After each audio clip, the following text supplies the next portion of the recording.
You're listening to Real Estate in Bourbon. Whether you like it neat or on the rocks, you're in the right place. And now your host, Dawn Roy. Hello, my lovelies, and welcome back for another episode of Real Estate in Bourbon. I think it's been a little while. Gosh, Michael, I haven't even seen you. I know. What's the what? I've been to Hawaii. Recognize you. I know. I'm glowing. I've been vacationing. That's what it's about. What's Hawaii like these days? Expensive. Yes. We went to, it was a 10-day trip. We did Maui, and then we did, what's the other island? Kauai. And Maui is where you want to go if you want to see the whales.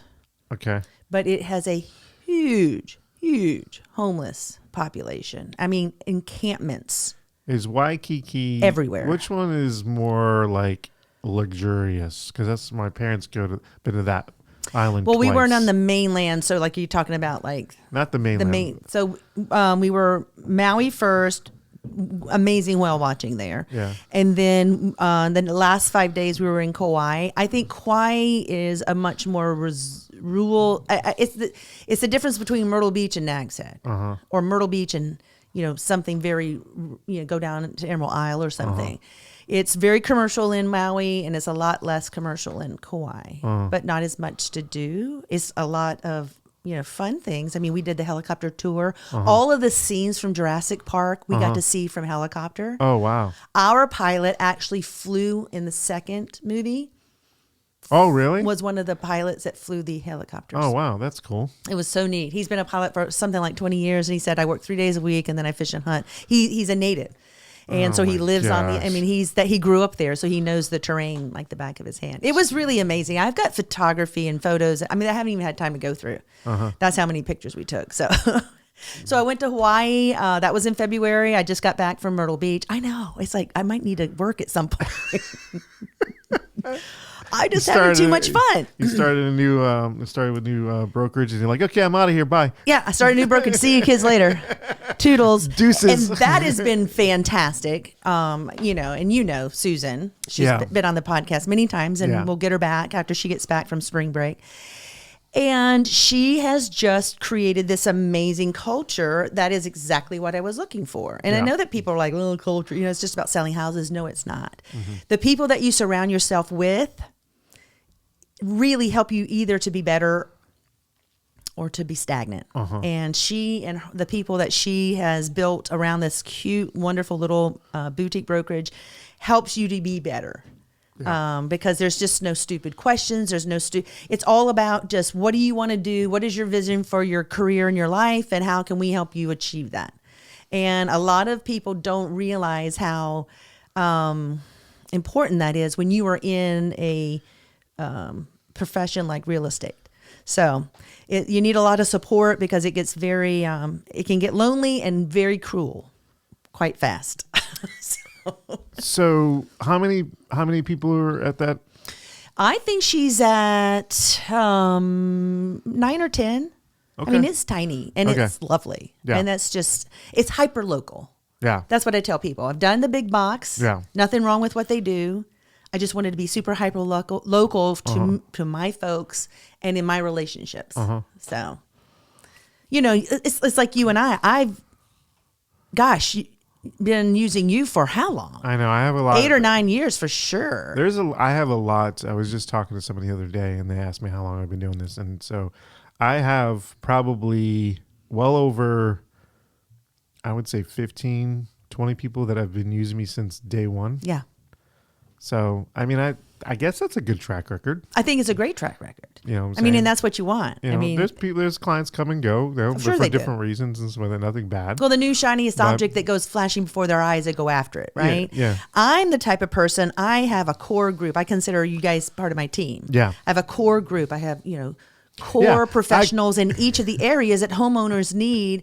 But the thing is, I have to, now I've used, for homes and you do the podcast and that's great. Yeah. But like contractors, you have to do something for me on my house. Like let's say, if you're a power washer, if you're a lawn guy or whatever, I don't send you out to my folks until you do a good job for me. Well, I called you the other day in a tizzy over something that happened. Yes. And I was like, I just needed someone to. You were venting. I was hauling ass down the road, and you're like, "Where are you?" I'm like, "In my car." You're like, "I'm going to vent." Okay. I mean, I normally don't do that, but that rattled me. But you know what? Sometimes it's and that's what you need other professionals who understand what's going on so that you can do that. Yeah. You know what I mean? Because if you go home to the family, they don't really understand. No. You know what I mean? And they can only listen to these stories but so long, and then they glaze over. And it's great to have, and I hope you always feel that you can call me and do that, because we need that. You have to decompress in some way. Yeah. You know what I mean? So no, I mean, you didn't bother me. I was just like, well, I was talking to somebody else about it, and when it all worked out. It all worked out or whatever. But it was something that I was like, I've never experienced this before in the 10 years that I've been doing this and stuff. That was very eye-opening, Well, what's really funny? It's like, you think that if I do these things A, B, and C as a professional, this will make people happy. Yet, and I don't want to give away the story, but like, you showed up early. Oh my God. I mean, usually contractors and other people show up late, and I'm standing there going, "Where are you?" Right. You show up early and get your ass chewed out for it.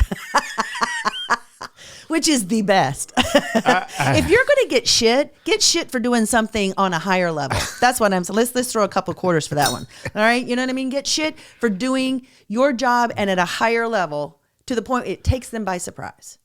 All right. Well, let's segue into the meat of what we're going to talk about. Okay. Well, some of the meat we're going to talk about is, there's some stuff going down in Richmond. Which I wasn't aware. And the reason I'm aware of it, unfortunately, is because I have a client up in the middle of it. So to set this up for everybody, and I got to pour a little bit of this beautiful McKenna. It's a 10-year. It's lovely. I've got a client who's involved with a major Class A contractor here in Richmond who has gone belly up. I mean, they closed their doors without any warning. And I'm pretty sure bankruptcy is in the very near future. So we're not the only ones caught up in this brawl. I will say this. We're in a better position than a lot of people because work is pretty much 3/4 of the way done. Uh-huh. But the money that he has, the deposits he's made, I don't think we've got the materials that he's paid for. So we still are having to pay we got to pay more to get this thing completed. But there are folks. How does that work? So just in rough numbers, let's say the job was $80,000. We've got 50 on the table. There's about 30 more to spend, hypothetically. The money that's gone is gone, and whatever work has been done. So now we're having to pay a little more money to get this thing completed. So the house itself. Right. It's an attic renovation. Oh, it's an attic renovation. We're finishing off a second story. Okay, so this is not a ground up type of thing. These are renovations. I was like, who owns the house? I mean, like. So these are kitchen renovations and these are bathroom renovations and it's all those things. Okay. Or additions, people putting an addition to their home. Yeah. And the reason I have this beautiful bourbon here today is because I brought in another contractor to help us understand where we are and what's going to take to get it done, right? Because the original contract is gone. History. So my sweet and precious Nathan, who has been on this show, we go through the house and then he comes outside and he plops 3 different bourbons on the tailgate of his Tacoma.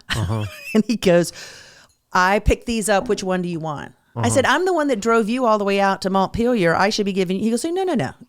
So I said, which one should I choose? And he said, if you've never tried the McKenna 10-year, that's what you need to do. So Henry McKenna, it's a Kentucky bourbon. I went home that evening after meeting him, and I may or may not have gotten a little sloshed on this stuff because it's just the stress, right? Because I'm representing a client who, by the way, is depending on me to kind of facilitate things. So I feel like a very huge responsibility in all of this.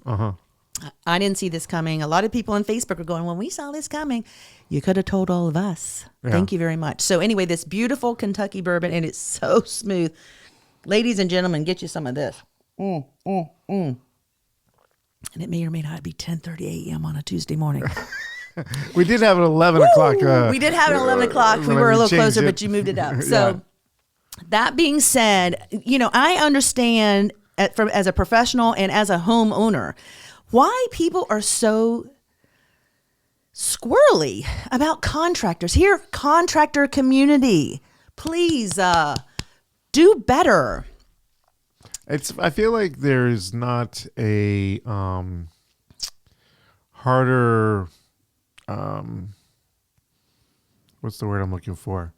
Qualification level. Yeah, qualification level and keeping on top of it also. Right. Where, like the food or like a restaurant that has the food and person that come by and expect to make sure the food is at the right temperature it needs to be at and all Correct. that stuff. I feel like that there's certain professions out there. They're not having oversight. Yeah, done. so they can kind of scoop by and. Well, true. Well, see, if they're licensed, they're insured, and they're bonded. Everybody's good to go. That's all you want. That's all people want to know, Yeah, and that's all they have. That's the only way you have to judge something. Like when I was in dentistry, this is a great correlation. It's odd that dentistry, cleaning teeth, and selling houses continues to intersect in my life.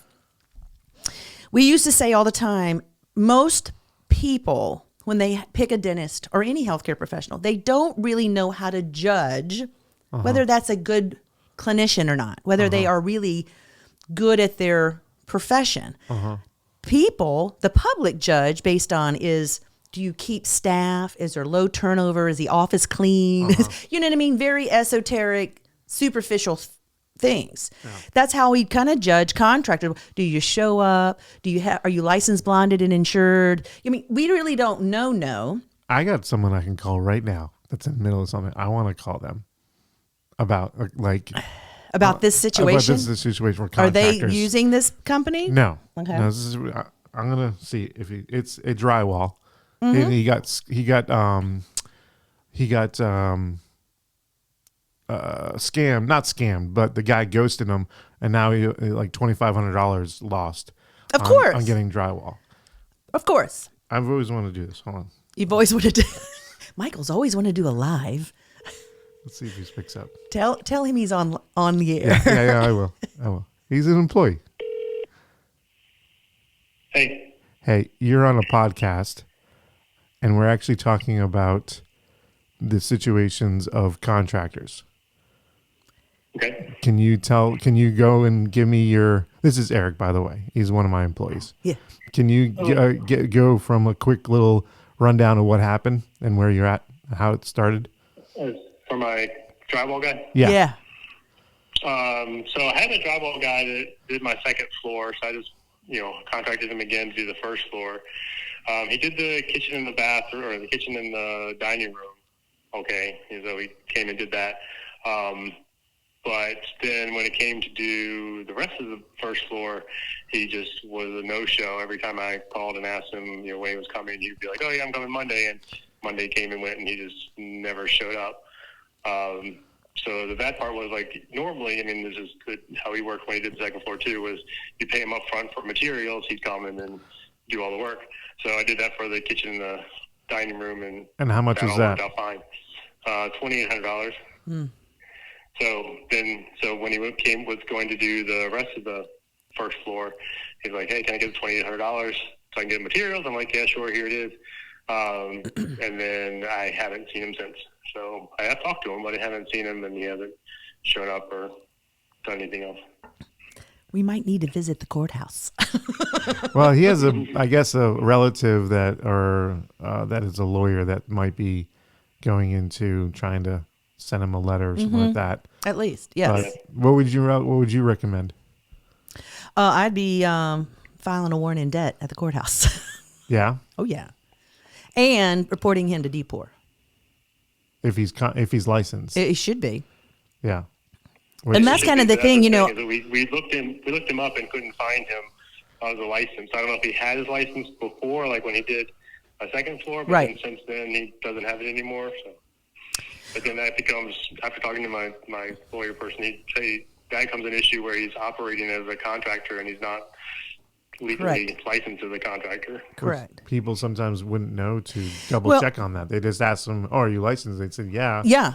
You know, you need proof of the license. So any of these professions need to be licensed through DPOR. Yeah. All right. You know what I mean? Sorry, babe. Sorry about that. Yeah. Hey, listen, you know, listen, this is how my dad was, and he was the most amazing man. If something like this had happened to him, your contractor would be getting a phone call every single day till one of us died. I mean, he would be a tick up his ass. Do you know what I mean? He would finally do something to get me to go away. Yeah. In addition to sending a beautiful written letter, lovely letter with mild threats in it from an attorney. Yeah. Well, the house is coming along really well. I saw his kitchen the other day. It looked great. It looked great. Yeah. You're just out $2,800 and it's not finished. Right. That's right. All right. See you. All right. Thanks. Thanks. Bye.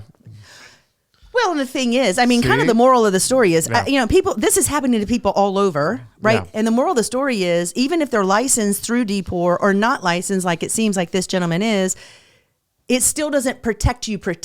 And I don't understand.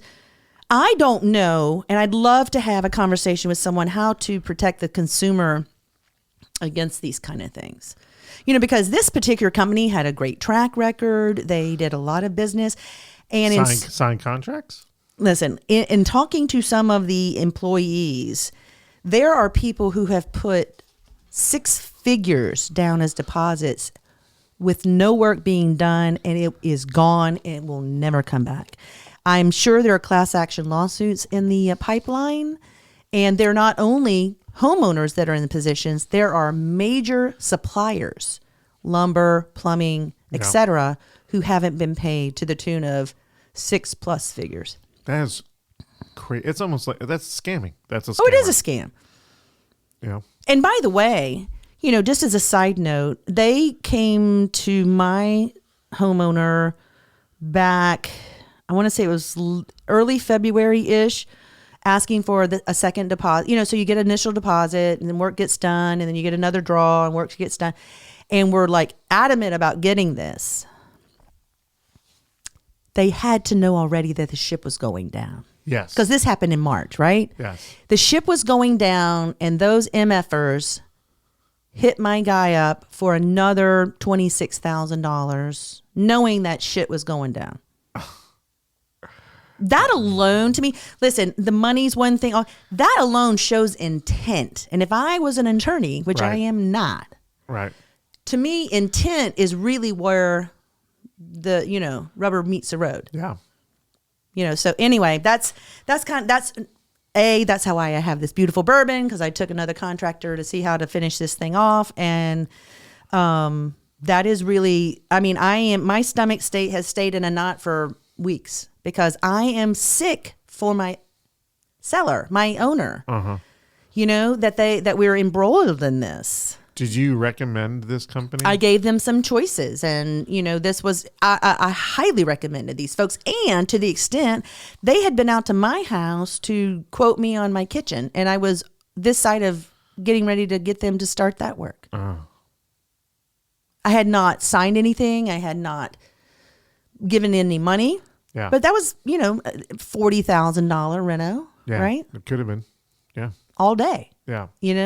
So I mean. And I was talking to my sweet client last night, and I said, he's like, aren't you glad you didn't pull the trigger? I'm like, I am, but I'm sick. I am sick. Yeah. That it's you. Yeah. You know what I mean? I would love to be sitting on the sidelines watching Facebook, which is blowing up on Facebook, and all the news. It's been on biz since.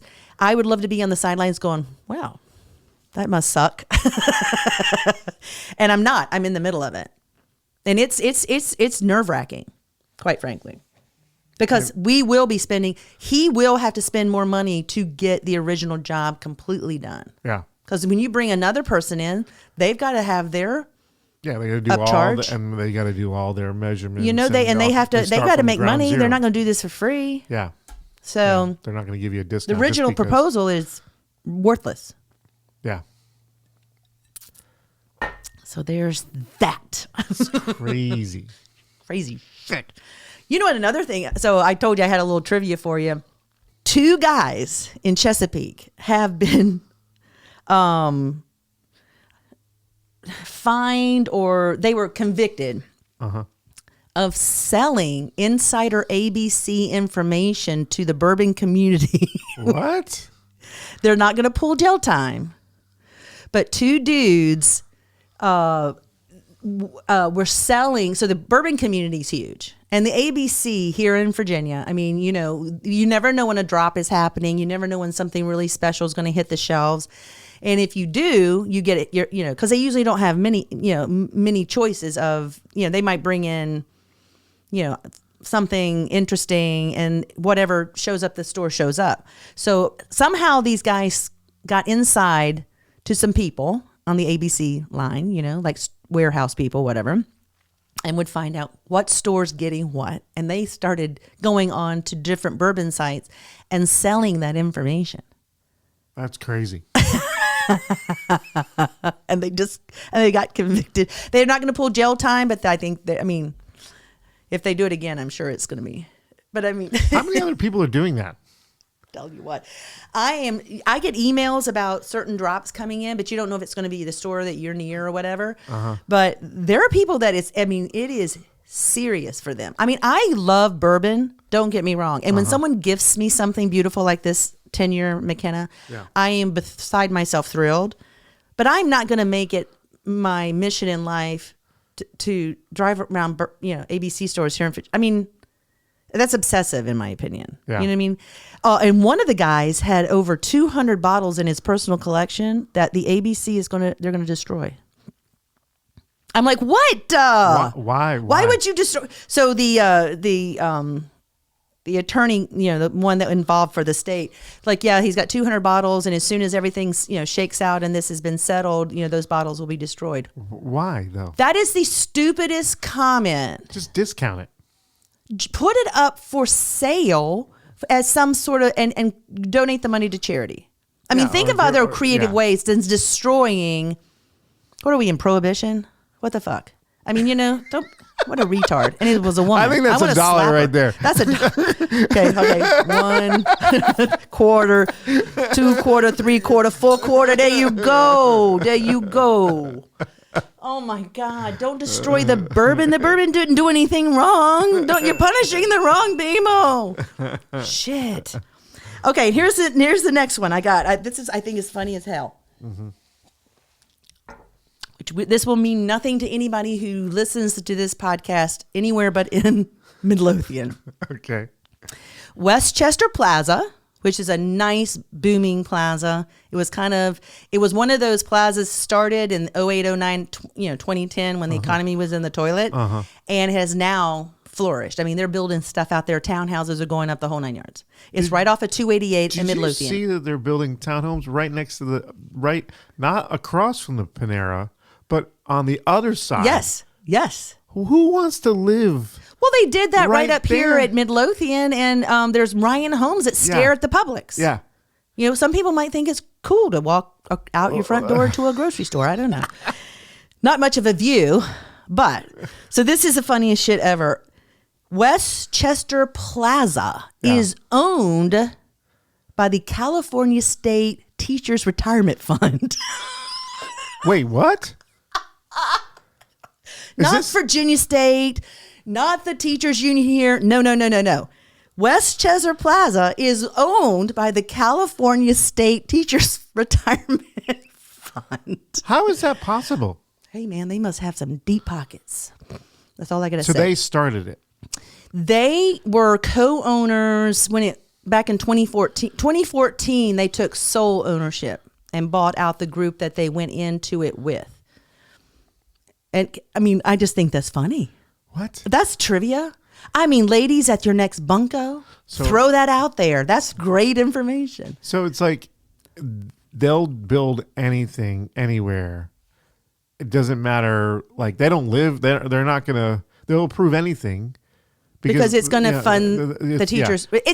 So what they've done is it's almost like a REIT, or I mean, I have a solo 401k that I invest in real estate, right? Yeah. So they've got this money, and they've gone and bought a project, Westchester Plaza, All the they way will over always encourage Chesterfield County Board of all the peoples to pass and be okay with zoning permits, because everything it's rent. It's all it is, it's income to that fund. It's what it is. I feel like we're going to be Mexico, where anything can be built anywhere. Well, I mean, have you gone down 288 and looked across at, the Genito storage units, all the construction going up over there? Yeah. What's going on over there? I think there's a housing development. I think there's going to be a water park. There's one that's going to be right here, too. Unbelievable. Hey, Chesterfield, we love the fact that you're involved in... Doesn't Amelia need stuff? No, you would think, but Amelia and Powhatan and Goochland all have acreage zoning requirements. Chesterfield is like, what, 0.15? Let's get it. I mean, it's like... I mean, my house sits on a 0.17. I mean, literally, I can weed whack my yard. But I prefer to pay wonderful men to do it for me. And I had someone that made a comment the other day about the zoning and stuff like that. And it's like, okay, fine. But the infrastructure is not supported.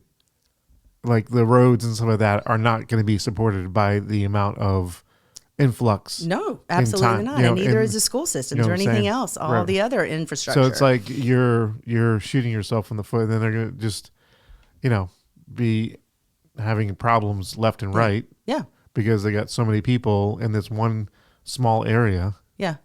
Well, there's a website. They're doing a public. We want your. I love this when county and local governments go. We want your opinion and your input. Yeah, bullshit. No, you don't. Okay, I've been involved in those meetings before when my kids were in school, and you don't really want our opinion. You just want us to help to craft the narrative that you're going to put out to the public, and then you're going to say, "Well, it wasn't really us that said this." Yeah, I know what they're doing, but it's about that Midlothian corridor. So it's Woolridge, Midlothian, and Woolridge. So like Otterdale. Yeah. 35,000 cars go through there daily. Right. And they've had however many hundreds of accidents over the last couple of years, and two or three fatalities, oddly enough, and in a 35 mile an hour zone. Right. Help me out here. And they are wanting our input, you and my input, Michael, about how to improve that area, create more safety. And they're talking about some more pedestrian friendly type of things, putting in medians and stuff like that, like they did on Forest Hill. But I just find it interesting. It's like they already know what they're going to or not going to do. Right. They're playing a game with the public, saying we want your input. Yeah. What a lot of people need to understand is anything done in your locality has been planned 20 years out. Yeah. That's been in the planning. Yeah. For years. It's already on the books. Go to chesterfieldcounty.gov or chesterfield.gov. There is permits. There's a section for permits and zoning, and you can see what's in the pipeline. And as a realtor, if you're in any area selling a home and you see land that could possibly be, your client loves this house and it's going to back up to something that's just woods, go to the zoning and permits and see if there's anything in the pipeline that'll make that's what's happening. Their backyard not pristine and wooded anymore, but a bunch of townhouses. That's what's happening at this cul-de-sac. You bet your butt. But how long have you been here? 12, 13, 12. I probably was. I'm telling you, they plan this stuff way in advance. No, it's been about 2 years. Over in Charter Colony, they're doing the same thing. 2 years. There. It was starting to get, because there's a person that owns this land. Yeah. That he actually approved a cell tower 8 years ago. Yeah. And so he was getting money from that. Yeah. And then finally he sold all of it, and now it's all going to be townhomes and stuff like that. It's like $8 million or something. I need to roll back in time about 25 years and not buy land and just sit on it. That's key. That's key. But no, there's my trivia contest type of stuff for you. I know it's stupid, but I find this sort of thing interesting. The California thing, that's bonkers to me. Right. California owns the state teachers retirement system owns Westchester Plaza. And here's the thing. Does it really, really own it? Or is that just the name and everything? And where's that money really, really going? Well, I would love to know. Here's the thing. Starbucks. I understand your conspiracy theory. Yeah. Let's go down this rabbit hole. Just for a second. the tipping deal nowadays, where Starbucks, as before you can actually pay, right? There's a do you want to add a tip? Okay. But I'm a person that who's getting that is what you're saying. Who's getting that tip? That's what I want to know. When you go to a restaurant and all that, and you give them cash and whatever, that that person, whatever. Or if you have a jar, and obviously it's a community, and hopefully they divvy it up at the end of the shift or whatever, the tips. But when it's electronic on a card, it's going corporate first. It's going, and so it's like, or it's going into that corporate space, and then it's probably defined by the store number. Right. So it's, but then what you're saying, it's so far removed from the actual person who provided the service. Right. Yes. Are they truly being rewarded? Right. Or is it just going to go to the store as a bulk thing, and they divide it up over everybody who has worked over that month? Right. And then now you're also faced with an awkwardness of them staring with the kiosk thing in front of you, saying, to pay. No, I'm not tipping you. Because they do the awkward look away. Yeah, right, as you drive off. And no, they're looking away as you're selecting they're trying to, yes, I see what you're saying. They're trying not to be nosy. Right, it's like, I don't like being in that situation. Let me do my thing, I know. We're getting so, and I will be the first one to tell you, I'm not interested in Bitcoin I'm not interested in our ability to purchase to be completely technology driven. Uh-huh. I think you can allow the bad people to do really bad things when you become that dependent on something like that. I think as the United States needs to stay, and this is like, no one gives a shit. They want to talk about real estate in Bourbon. I get it. But I think the closer we get to an electronic transaction society, we're allowing ourselves an open door to be manipulated by political powers. Yeah. So that being said, and and this is not an R or a D thing. I hate the R's and the D's and the I's, all of them. If you're a politician, I have not good fond feelings for you. Yeah. Just so you know. But because not many people do anything for the good of the people. No. They get in there and it's about their own power and their retirement and all the fun things, which is why I find it so funny that California State Teachers Retirement System owns a plaza in our community. That's crazy. Yeah. So let's turn it around. You had something kind of cool. I sent you two things. Which in all fairness to Michael, to the podcast community, he will send me stuff that's really awesome and cool, and I sometimes don't even look at it. And he's like, "What? Did you look at that? Oh, shoot, I got to go back. Okay, what was that?" I'm always trying to find just newer, cooler things, and that's on my MO. Yeah. Is that I'm looking for the next greatest and coolest thing, and absolutely, on any level. And so I came you're techie across, too. Yeah. So I came across, it's a, looks like it, and we'll show a clip of it on the podcast. But it's it's like a huge warehouse looking open space, right? That they take a projector size and they project the blueprint on the ground, right, of the floor plan of the house. In actual size. Correct. And then the homeowner can go and you can walk about as if you're experiencing the space. The space. Yeah. And also if you want, this is where your tub will go and all that. Right. And so I guess if you want to be more customized or whatever. Yeah. So, a lot of builders have 5 to 6. Well, a lot of builders have the tumbling, like the floor space, but you're literally walking on the ground and going, "Oh, this is where the pedestal tub will go." Right. "Oh, this is my walk-in closet." Right. And you get not exact, but you get to feel more of the space. Yeah. Because even when I show houses now, they talk about photography. Photography can either make a home look better than it is. Yeah. Illustrate what it is, yeah, or not make it look as good as it is. Right. And I've been in all three of those spaces. And I tell people, especially ones that want to make sight unseen offers, I'm like, until you're in the space, it's really hard to understand the flow. Right. As many Cape Cods as I've been in and transitionals, and Richmond is pretty, it's Colonials, Cape Cod, Trinity City. I mean, right. Craftsman style homes have been all the rage for the last 10 plus years. Right. But until you're in a space, you don't really understand all of how you're going to live in it. I thought it was pretty pro. I think it's absolutely amazing. And I did, briefly take a look at that. Thank you very kindly.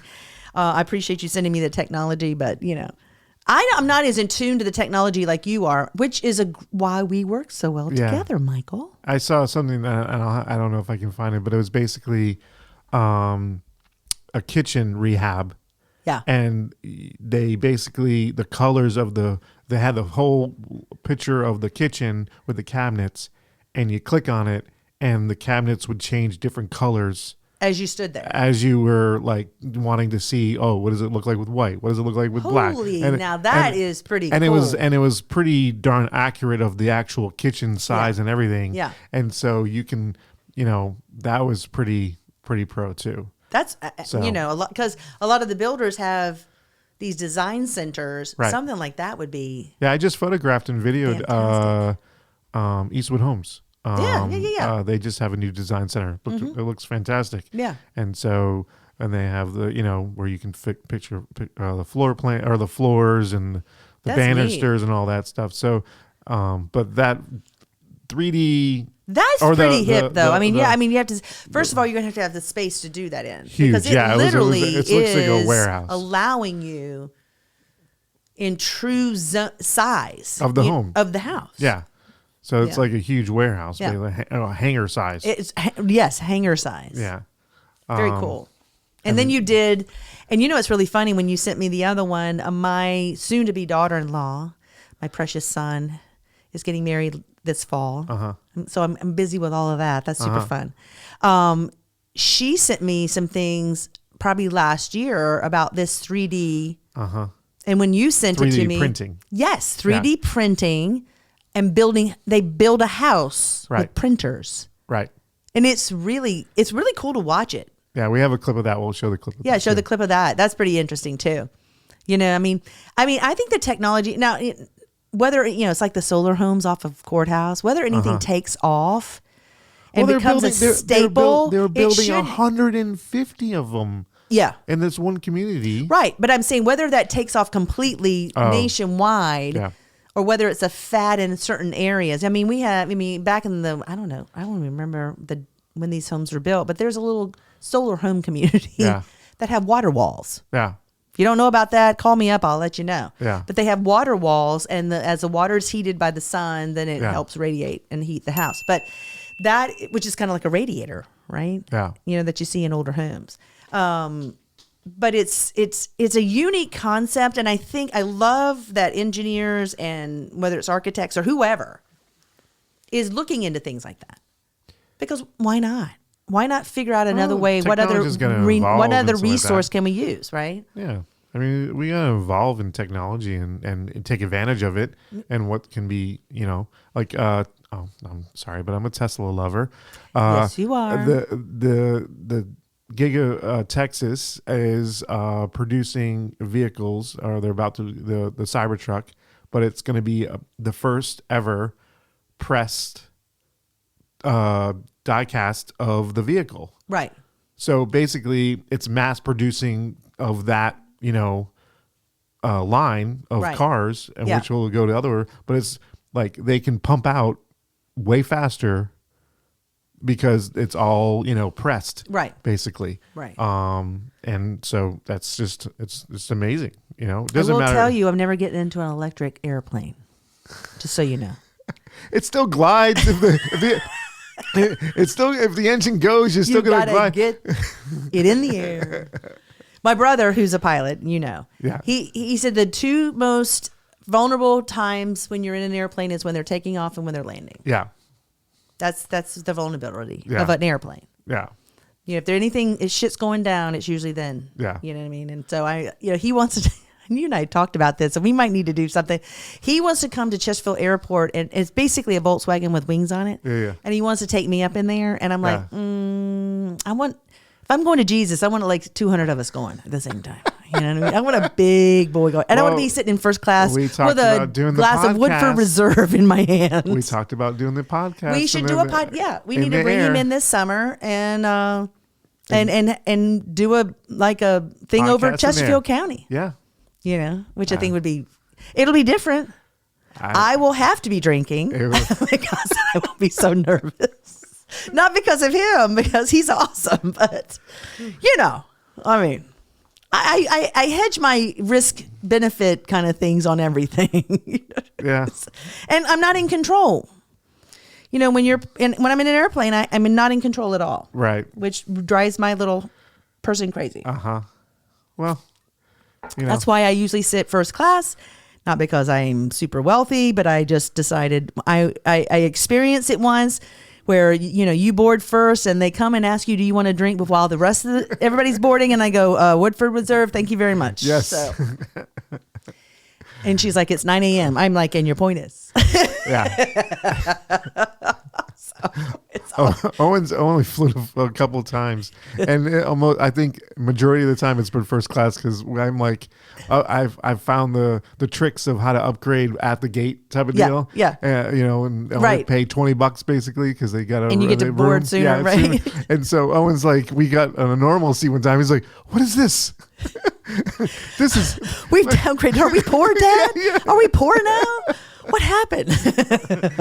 So I'm like, tell me, are we having to sell the house? Is that the next? On the next leg, we're first class. Relax. It's only you've a 30-minute flight. Yeah, I flew coach for years, and now you've ruined him. It is 6 years old, 7 years old. Oh my God. Yeah. Oh my God. How did we get all the way to this? I mean, we're talking about listen, that's the beauty of this podcast. If you're not a little bit crazy and ADD, maybe you shouldn't listen to this podcast. No. I'm just saying. No. But your little girl, I will say, I got to tell the people this. First of all, I don't really know who she looks the most like because I see a lot of her in you and I see a lot of your wife in her. Because is she 2? Yeah. She is jabbering like a monkey.